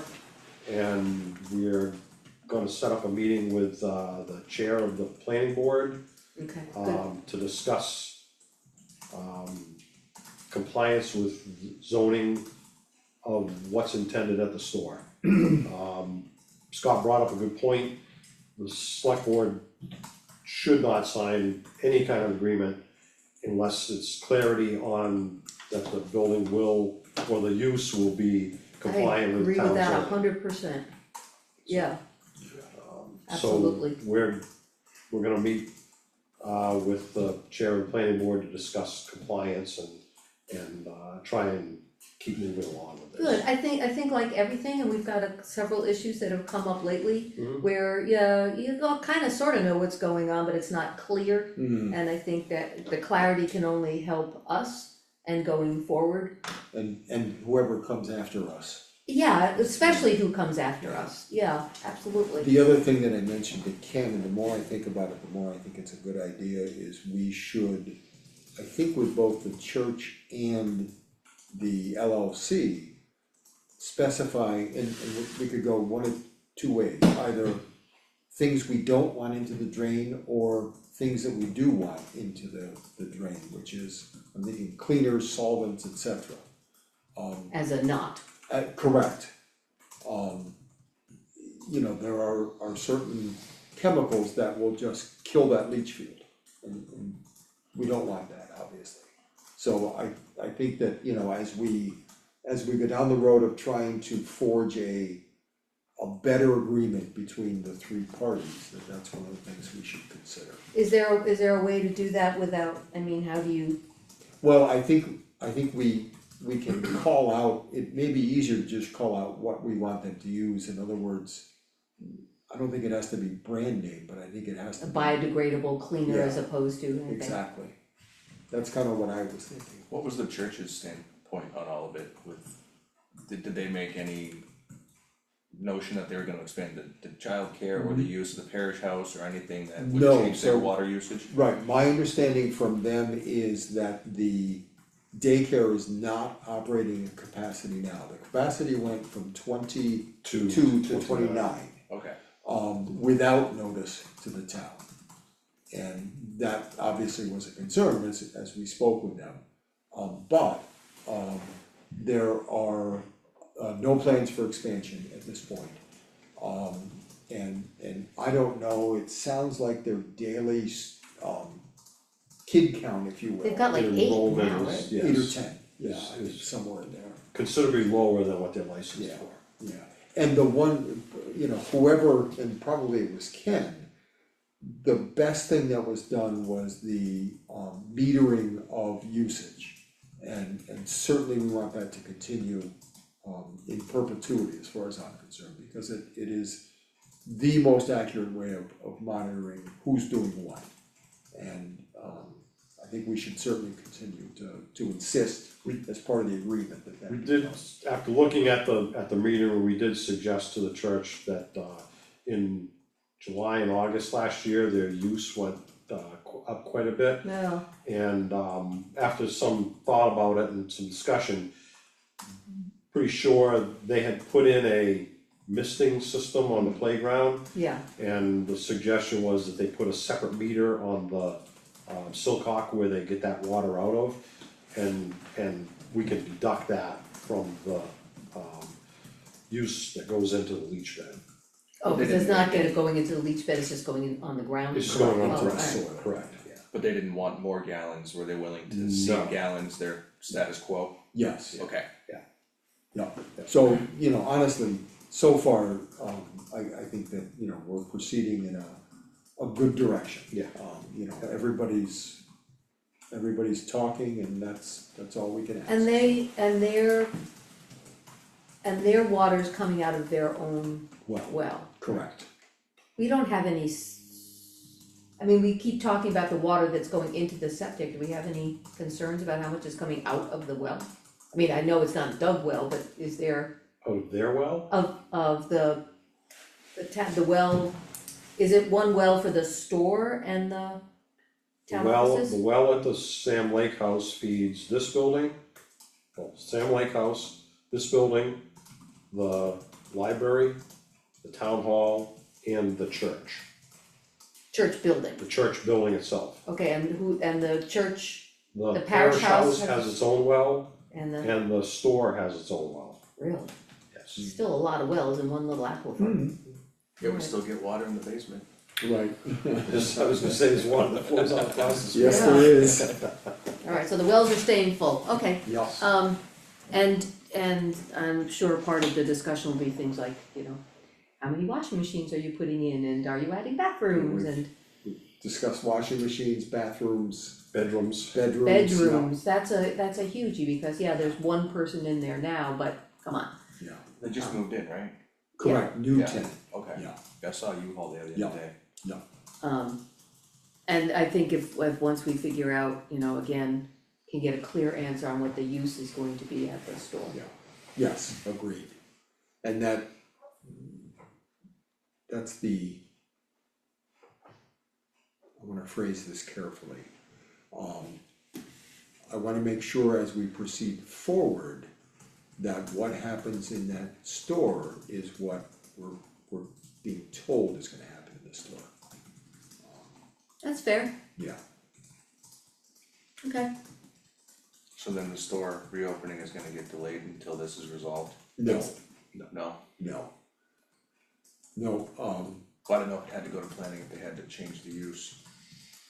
Well, why wouldn't it be delayed because They- because well- they need to know what they're doing? We need to know what they're doing, they haven't, And they have been encouraged to go to the planning board, and that's why Scott and I are gonna meet with the planning board chair to try Okay. and see if there's an opinion that there may be a change of use, and if there is, I think we'll pass that on to the LLC. okay. Alrighty, alright, other old business or new business, I suppose? Other old business, the Packer update, we're waiting for scheduling for the electric hydraulic pump to be put in. We have a quote, it's $12,000 and change Great quote. to do the work. We had budgeted for $20,000, so we're under budget on that. That 12,000 and change does not include the electrical work that's gonna have to be put in the building. We'll have to set up a separate outlet for that, for that. a separate what for that? Outlet, And well, can disconnect is what Can it's that called. come from the 20 that we budgeted for the? Correct, It Yeah, could, it'll it's come all out part of the it, warrant article. okay, yeah, we budgeted $170,000 Yeah. for the total project. The truck itself with the trade-in of the old Packer was $117,000. And then we add the 12,000, so I guess it's almost 13,000 to that for the hydraulic work. And then I mean, I can't imagine there's more than a couple $1,000. I didn't know because We're of the gonna be way under wording, budget. since we said Packer truck and hydraulics, if we needed work on the building, if that counts, That'll be. that's all part of it, it. okay, fine, Part of the project, yeah. good, The other update I have is on the energy audit at the municipal building. I had a phone call late this afternoon from Turncycle that said that there are no incentives from Unitil on HVAC. really, So,